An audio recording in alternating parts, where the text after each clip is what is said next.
प्रिय विद्यार्थियों, आज हम विराम चिन्ह का अध्ययन करेंगे। विराम का अर्थ होता है रुकना। अपनी बात कहते समय हम कभी रुकते हैं, कभी किसी बात पर बल देते हैं, तो कभी हैरानी व्यक्त करते हैं। इससे विचारों तथा भावों को स्पष्ट करने में सहायता मिलती है कि ये जो हम रुकते हैं, थोड़ा किसी किसी शब्द पर हम बल देते हैं, तो उससे क्या होता है कि हमारी बात प्रभावशाली लगती है, हमारे बोलने का तरीका प्रभावशाली लगता है, हम जो बात कहना चाहते हैं वो प्रभावशाली लगती है। लेकिन इसी चीज को जब हम उच्चारण कर कर बोलते हैं, तो हम जहाँ जहाँ विराम आता है, जहाँ जहाँ विराम चिन्ह आते हैं, वहाँ वहाँ हम उस अनुसार रुकते हैं। और जब इसी को हम लिखते हैं, जो हम उच्चारित करें उसको जब हम लिखते हैं, लिखित भाषा में विभिन्न भावों तथा विचारों को स्पष्ट करने के लिए कुछ संकेत चिन्हों का प्रयोग किया गया है। ये संकेत चिन्ह ही विराम चिन्ह कहलाते हैं। जैसे वाक्य बोलते समय हम रुकते हैं, किसी विशेष शब्द पर विशेष बल देते हैं, ठीक। तो जब हम उसे लिखित भाषा में लिखते हैं, तो अपने भावों और विचारों को प्रकट करने के लिए उसको जैसे हम बोलते हैं उसी तरीके से लिखने में उसके कुछ संकेत चिन्ह हैं, और इन्हीं संकेत चिन्हों को क्या कहते हैं? विराम चिन्ह कहते हैं। आइए, अपने विचारों को स्पष्ट रूप से प्रकट करने के लिए विराम चिन्ह का ज्ञान होना अति आवश्यक है, तभी आपकी बात प्रभावशाली लगेगी।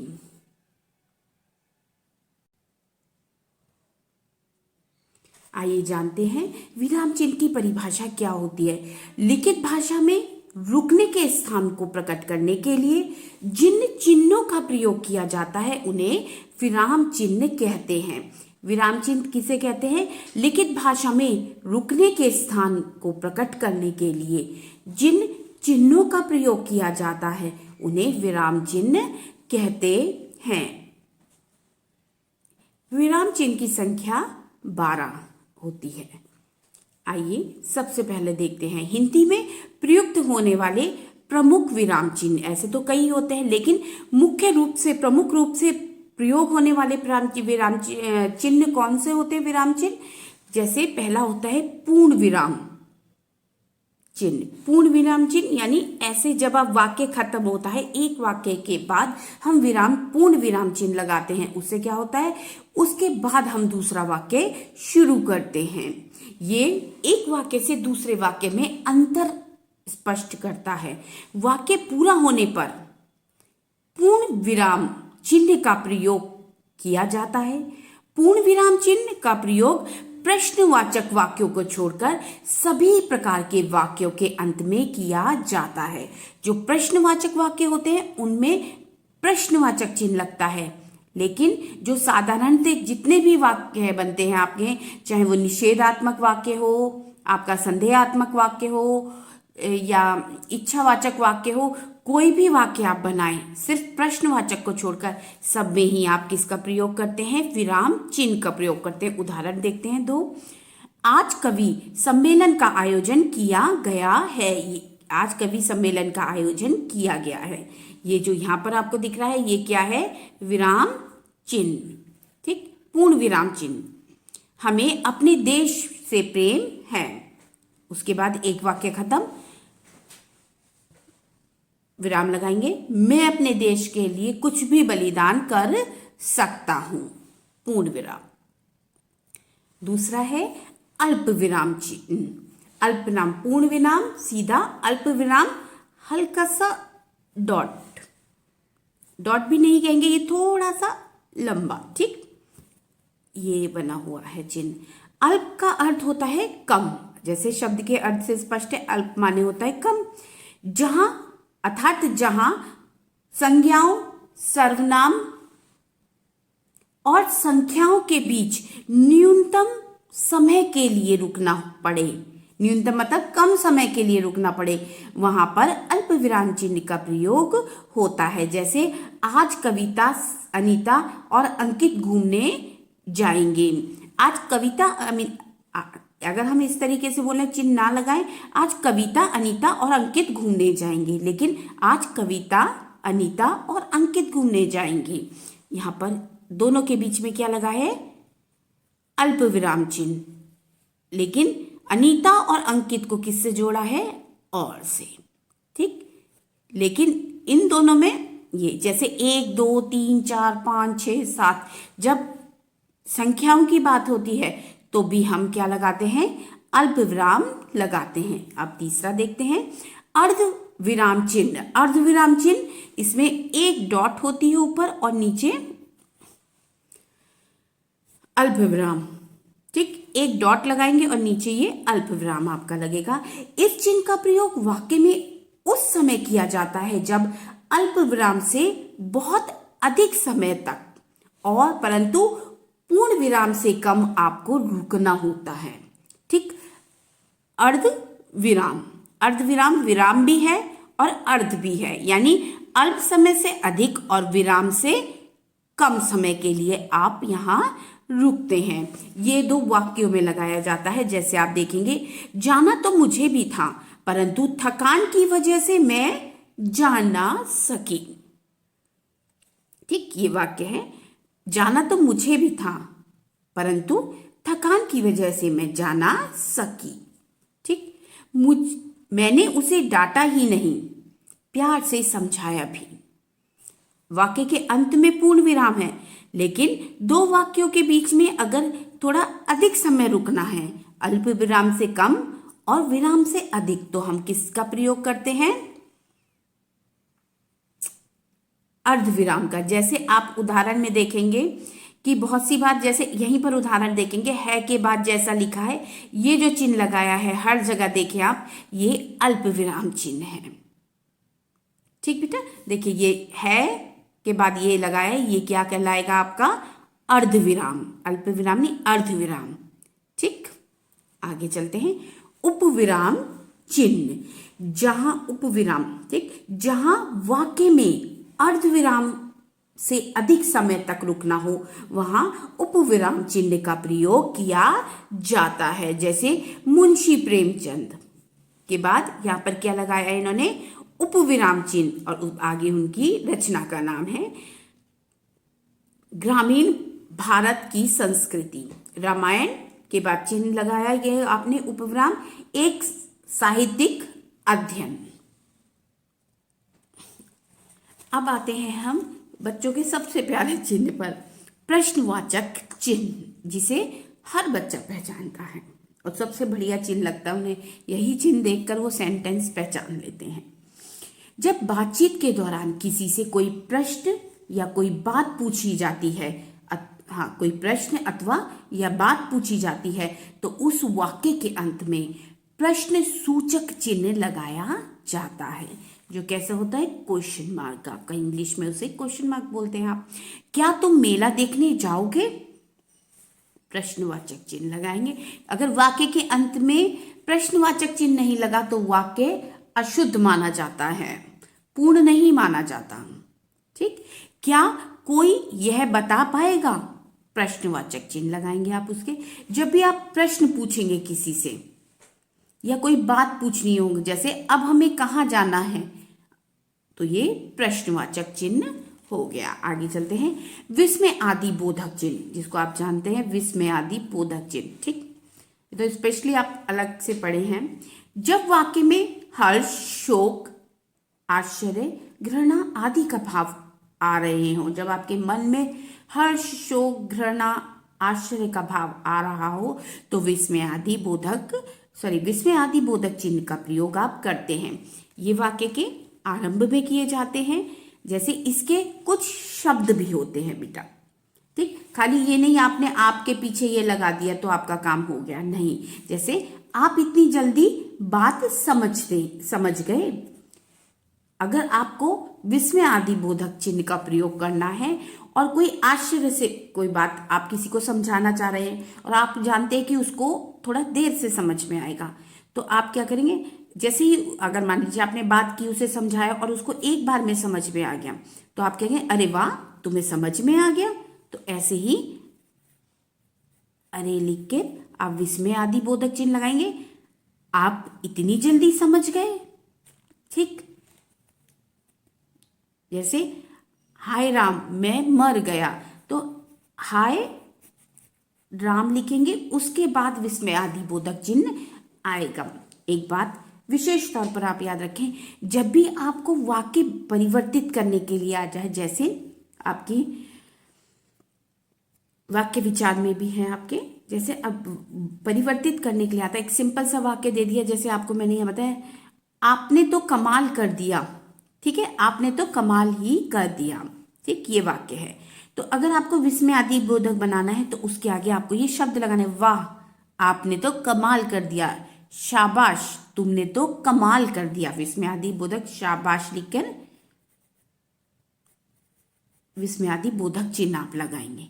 ठीक, वाक्य को परिवर्तित जब करना है, वहां लिखा है अगर कि इसमें परिवर्तित करना है, जैसे सिंपल सा वाक्य है, तुमने तो कमाल कर दिया। ठीक, अगर आपसे पूछा जाए इसको प्रश्नवाचक बनाइए तो आप कैसे बनाएंगे? तुमने तो क्या कमाल कर दिया, क्या तुम कमाल कर सकोगे? इस तरीके के वाक्य बनाएंगे। चलिए, ये तो आपका थोड़ा सा बता दिया मैंने। आगे देखते हैं उद्धरण चिन्ह, इसको क्या बोलते हैं? उद्धरण चिन्ह। ठीक, दो वाला दोहरा उद्धरण चिन्ह कहलाता है, एक वाला इकहरा उद्धरण चिन्ह कहलाता है। ये इकहरा उद्धरण चिन्ह कहलाता है, और जिसमें दो डॉट आप लगाते हैं वो कहलाता है दोहरा उद्धरण चिन्ह। ठीक, इकरा उद्धरण चिन्ह इकहरा उद्धरण चिन्ह किसी नाम तथा उपनाम को विशेषता प्रदान करने के लिए किया जाता है। जैसे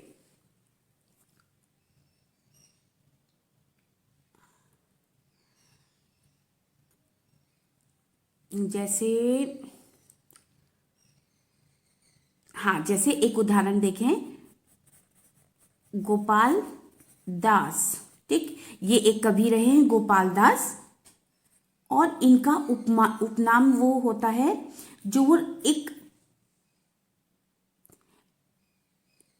अलग से नाम रख लेते हैं, है ना, जिससे उनकी पहचान विशेष हो जाए।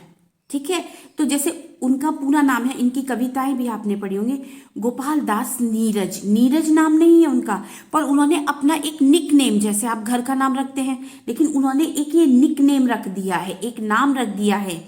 तो इससे जब भी गोपाल दास तो बहुत व्यक्ति होंगे, लेकिन कैसे पता चलेगा कि ये कवि गोपाल दास हैं? गोपाल दास नीरज। जैसे हरवंश राय बच्चन, देखिए ये उदाहरण तो आपको पता होगा, हरवंश राय बच्चन। बच्चन सरनेम नहीं है, बच्चन उपनाम है उनका, उन्होंने अपने आगे ये उपनाम लगा लिया है। जैसे हरवंश राय तो सभी का नाम, मतलब कई लोग मिल सकते हैं, लेकिन बच्चन जो उपनाम है कि जो अपने आगे बच्चन लगाता है, वो क्या होगा? एक ही व्यक्ति है जो कविताएं लिखता है, जो अमिताभ बच्चन के पिताजी हैं। ठीक, तो ये कब लगाया जाता है? ये नाम पर या उपनाम पर लगाया जाता है। ठीक है, जैसे हम लिखेंगे इस कविता के कवि हैं, तो हम उसको एक उसमें ले लेंगे, महादेवी वर्मा, तो उसको हम इकरा उदाहरण चिन्ह में लेंगे। ठीक है, उसी तरीके से कोई विशेष पुस्तक होगी, उसको हम इकहरा उद्धरण चिन्ह के अंतर्गत रखेंगे। ठीक, कोई भी धार्मिक पुस्तक होगी वो इकहरा उद्धरण चिन्ह के अंतर्गत जाएगी। ठीक, अब आगे देखते हैं दोहरा।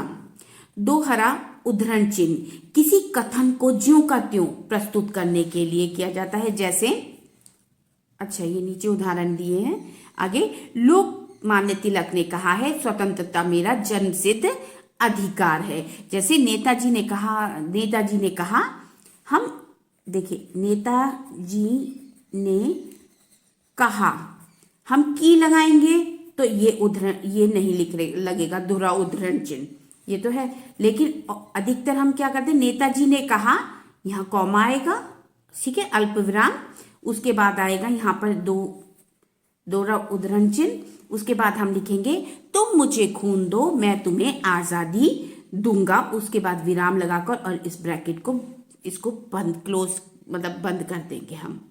ठीक, इधर से शुरू हुआ और इधर खत्म, विराम अंदर ही आएगा। ठीक, जैसे आपने इसमें देखा। ठीक, अब आगे चलते हैं। अब आते हैं योजक चिन्ह। योजक चिन्ह आपने पहले ही भी जानते हैं, योजक चिन्ह का प्रयोग आपने सीखा है। दो शब्दों में संबंध दर्शाने के लिए तथा उन्हें जोड़कर लिखने के लिए योजक चिन्ह का प्रयोग किया जाता है।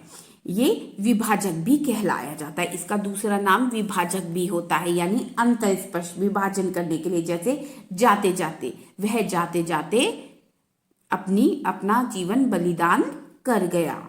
ठीक है, आगे आगे, मरते मरते, भाई बहन, माता पिता, अमीर गरीब, इनके बीच में हम योजक चिन्ह का प्रयोग करते हैं। आइए, निर्देशक चिन्ह। निर्देशक चिन्ह ये जो डैश होता है ये योजक चिन्ह से बड़ा होता है। जब भी आप लगाएंगे योजक चिन्ह तो इतना सा, लेकिन ये डैश बड़ा लगेगा। ठीक है, निर्देश अथवा सूचना देने के लिए वाक्यों के पश्चात निर्देशक चिन्ह का प्रयोग किया जाता है। इसका प्रयोग उदाहरण देते समय, अपनी बात को स्पष्ट करते समय या किसी के नाम के बाद किया जाता है। जैसे दादाजी बोले, आप नाटक में देखेंगे, जो आप पुस्तक में जो नाटक प्ले लिखे होते हैं ना, उसमें जैसे प्ले में लिखा होता है राजा, उसके फिर डायलॉग लिखा होता है, फिर उसके नीचे जो भी है रानी, उसका डायलॉग लिखा होता है, तो उसमें आपको ये देखने को मिलेगा जो प्ले नुमा होगा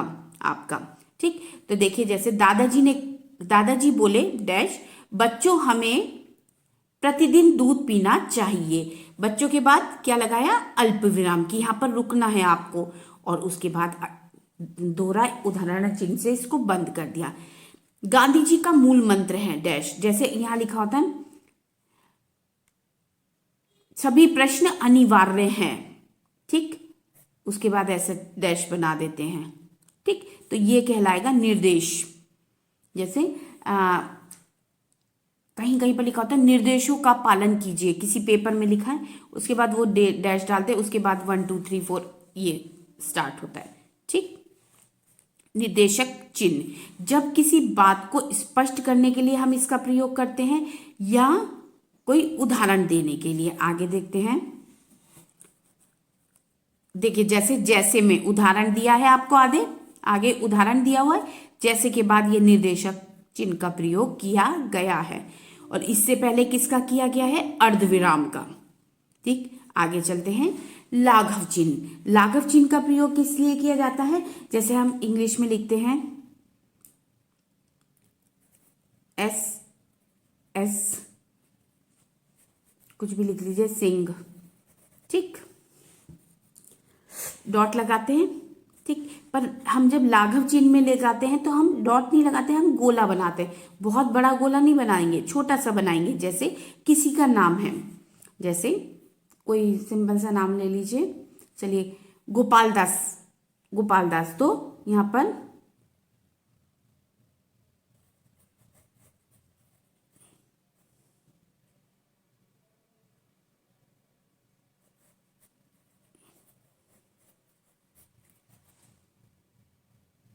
नहीं, डी होगा, डी। जैसे GD दास, जैसे किसी का नाम है ज्ञान दत्त दास, तो GD दास। ठीक, आगे देखिए, जैसे पंडित को हम शॉर्ट में कैसे लिखते हैं, पंडित। ठीक, तारीख, जिला, पोस्ट। ठीक, जैसे डॉक्टर को लिखते हैं। ठीक, आया समझ में, इसको बोला जाता है लाघव चिन्ह, जो नाम को हिंदी में नाम को शॉर्ट करने के लिए जो बिंदु लगाया जाता है। आप समझे। अब जैसे जिले को छोटा करा है, नाम को लिखते हैं जैसे एस शर्मा, ये जो सरनेम होता है इसको शॉर्ट में नहीं लिखते हैं, एस एस शर्मा, कोई भी नाम हो सकता है, श्याम सुंदर शर्मा, ठीक, एस एस शर्मा, तो इसको हिंदी में एस ही लिखेंगे आप, जो कैपिटल लेटर जो फर्स्ट लेटर होगा उसको एस, एस, ठीक। आगे चलते हैं। हास्यप्रद चिन्ह, त्रुट नहीं सॉरी हंसप्रद चिन्ह, इसको हास्य भी बोलते हैं। त्रुटि का अर्थ, जैसे त्रुटि जब हो जाती है किस गलती, यदि लिखते समय भूलवश कोई शब्द या शब्दांश छूट जाए तो उसे ऊपर वाक्य में उचित स्थान पर इस चिन्ह का संकेत देते हुए लिखा जाता है। जैसे आप लिखते हैं यहाँ पर कुछ छूट छूट जाता है तो आप ऐसे बनाते हैं, ठीक है, और ऊपर लिख देते हैं यहाँ पर, ठीक। लेकिन ये बनता कैसे, ऐसे। अब तो करते करते वो इतना शॉर्ट हो गया ये, ठीक। तो जैसे शायद मेरी बात पूरी तरह स्पष्ट हो गई है, शायद मेरी भूल गए हैं तो उन्होंने ऐसे बनाया, हम लोग सिर्फ ऐसे बना देते हैं, ठीक है। तो इसको बोलते हैं हास्यप्रद चिन्ह।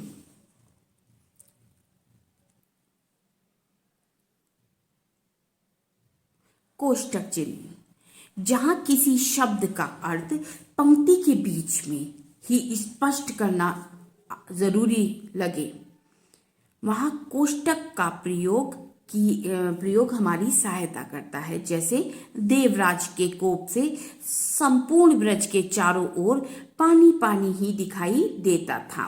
तो देवराज, आप एकदम से कोई नहीं समझ पाए तो देवराज के ब्रैकेट में करके लिख दिया इंद्र, तो साफ देवराज का मतलब समझ में आ रहा है कि इंद्र के कोप से संपूर्ण ब्रज में चारों ओर पानी ही पानी दिखाई देता था, ठीक। तो ये है कोष्टक में, यानी ब्रैकेट में लिख देते हैं, ठीक। जैसे कवि कहते हैं, लिखते हैं हम, और हम लिख दें कवि और इस कोष्टक में उनका नाम लिख दें तो उससे हमें पता चले कौन से कवि हैं, ठीक।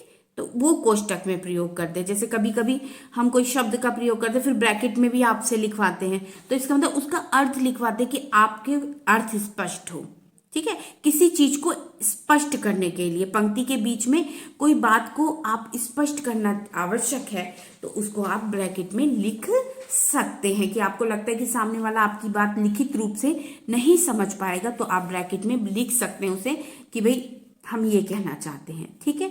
और बाकी इसमें अभी और भी विराम चिन्ह के और भी चिन्ह हैं जो आप अगली कक्षा में पढ़ेंगे, ठीक है। इसमें सिर्फ 12 दिए हैं, ठीक।